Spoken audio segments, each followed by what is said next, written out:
Air gun है और आज इसकी हमने इंशाल्लाह ट्यूनिंग करनी है।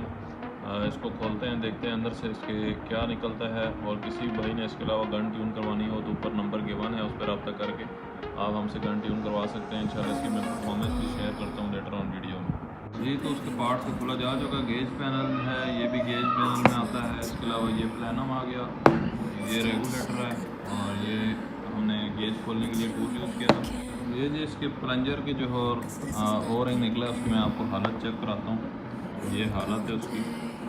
ये इसको बिल्कुल हल्का सा जो है ना प्रेस करेंगे तो ये टूट जाएगा। ये देखें, ये टूट गया।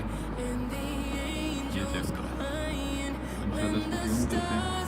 ये रेगुलेटर फुल ट्यून हो चुका है। इसको टेस्टर में टेस्ट करते हैं, उसके बाद गन में इंस्टॉल करते हैं और इसको